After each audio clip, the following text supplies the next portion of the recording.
Welcome to the Slop Farm. Enjoy the video. In this video, I will show how to change brake pads on Mitsubishi Eclipse Cross full guide.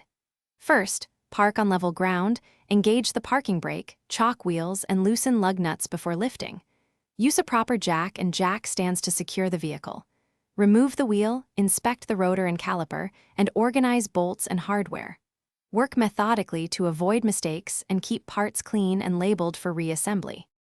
Begin by removing the caliper bolts and carefully supporting the caliper so the brake hose is not strained. Slide out the worn brake pads and note pad wear patterns to diagnose issues.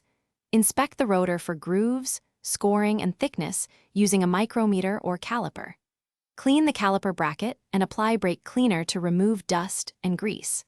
Replace hardware if corroded, and prepare new pads with lubricant where specified by the manufacturer.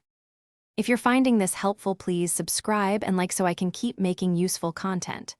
Quick recommendation: I wear durable socks while working. Socks life's too short for cheap socks.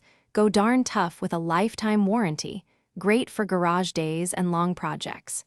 Check the description for the link and other deals so you can pick a pair too. Thanks for the support. Now let's get back to the video. Compress the caliper piston evenly using a proper piston tool or a C-clamp over the old pad to avoid piston damage. Fit new pads with included shims and apply a thin layer of brake grease to contact points and hardware to prevent noise. Reseat the caliper, torque caliper bolts to manufacturer specifications, and reinstall the wheel tightening lug nuts in a star pattern. Lower the vehicle, torque the lug nuts to spec, and perform a cautious brake pedal test before driving. Thanks for watching. Consider subscribing if we helped you today.